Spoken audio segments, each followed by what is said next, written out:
ভাই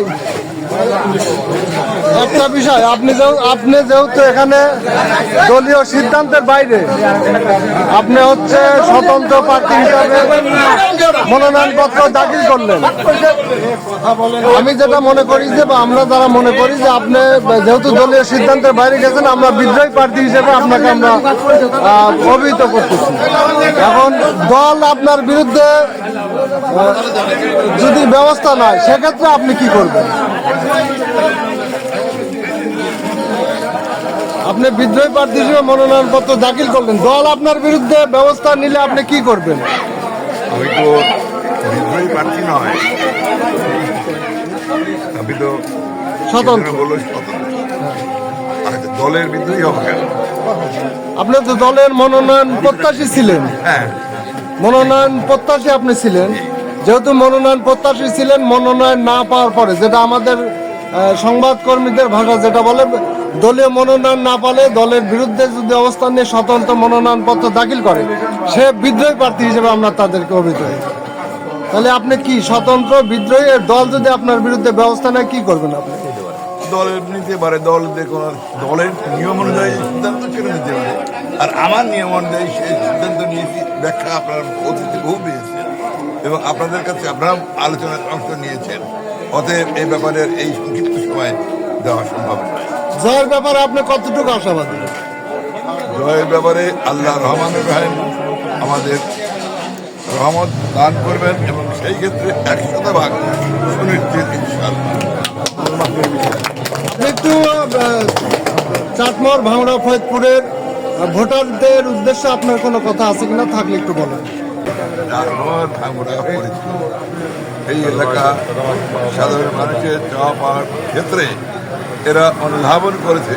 সেই জন্য অতীত থেকে আরও বেশি এলাকায় এই সরকার পরিবর্তনের পরে তারা একটা যে সরকার চায়, সেই সরকারকে এবং এই এলাকার এমপি যিনি হবেন তাকে তাদের কাছের মানুষ হিসেবে চায়।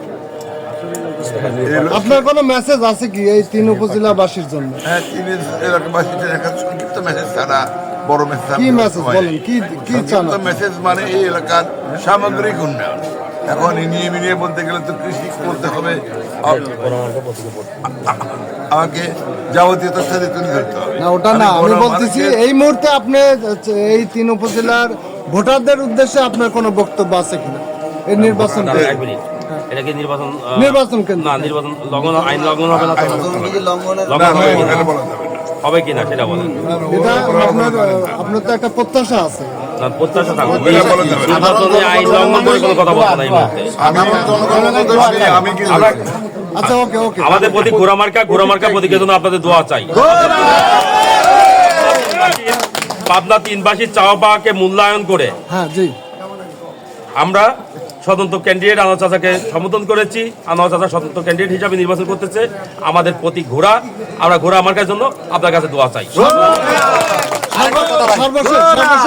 একটা কমিটমেন্ট হলে এদেশ, এ মাটি আমার প্রাণ, আমি এদেশেরই সন্তান। সর্বশেষ বলি, আপনি এবং আমাদের সাবেক উপজেলা চেয়ারম্যান, সাবেক ইউনিয়ন পরিষদ, আপনারা তো এখন দলের আপনারা আছেন। যদি দলীয় ভারপ্রাপ্ত চেয়ারম্যান আপনাদেরকে এই মানে মনোনয়ন প্রত্যাহারের কথা বলে, তাহলে এই ক্ষেত্রে আপনাদের কোনো বক্তব্য আছে? এক্ষেত্রে আমার বক্তব্য হলে যে, যদি দলীয়ভাবে সিদ্ধান্ত এমনটা চাপায় দিতে থাকে, আমরা মনে করি যে এই সংখ্যাগরিষ্ঠ জনগণ আমাদের সাথে আছে। আমরা জনগণের মতামতকে কখনোই উপেক্ষা করব না এবং তারেক রহমান সহ আমরা দলীয় নেতৃবৃন্দের কাছে অনুরোধ করব, বিজয় যখন আমাদের আসবে, এই বিজয়টা কিন্তু পক্ষান্তর আমাদের বিএনপির দলের পক্ষেই যাবে ইনশাল্লাহ। ওকে, শেষ পর্যন্ত নির্বাচন থাকবে না? অবশ্যই। আমি একটু শেষ করি। হ্যাঁ জি জি, বলেন। সেটা হচ্ছে যে, আমি আগাগোড়াই বলেছি আপনাদের বড় বড় মানে মিটিং, জনসমাবেশে আমি বলেছি যে আমি শেষ দিন আমাকে জনগণ চায়, জনগণ আমাকে স্বতন্ত্র চায়, আমি তাদেরকে মত দেই নাই। এতে জনগণ ভেঙে পড়েছে এবং দল যদি আমাকে দেয়, সেই লক্ষ্যে আমি একেবারে শেষ দিন পর্যন্ত অপেক্ষা করব। শেষ দিন আজকেই আমি মনে করি, এরপরে আর একজনও কেউ এখানে দাখিল করবে না। এটা জেনে যারা যারা দিয়েছে তারপরে আমি শেষ দিন হিসেবে আসতে ধরেছি। তাহলে কি আমরা কমিটমেন্ট রাখি নাই? তবে দল যদি না বুঝতে পারে, তাহলে আপনারা বুঝবেন কেন? কিভাবে বুঝবেন? ঠিক। ধন্যবাদ ধন্যবাদ। জনগণ আমাদের সাথে আছে 3 থানার 4 নম্বর ভাঙ্গুড়া ফরিদপুরে জয়ের ব্যাপারে আমরা 100% আশাবাদী। এখানে আসলেন, কেন আসলেন এটা একটু বলেন। এখানে আসলাম হলে আমাদের সবচেয়ে বড় বিষয় হলে জনগণের মধ্যে একটা স্বতঃস্ফূর্ত ভাব যে আমরা স্থানীয় প্রার্থী আনোয়ার সাহেবকে সিদ্ধান্ত দিয়েছি এবং দল যখন মনোনয়ন দেয় নাই আমরা আপ্রাণ চেষ্টা করেছি এই 4 নম্বর ভাঙ্গুড়া ফরিদপুরের প্রার্থী রাখার।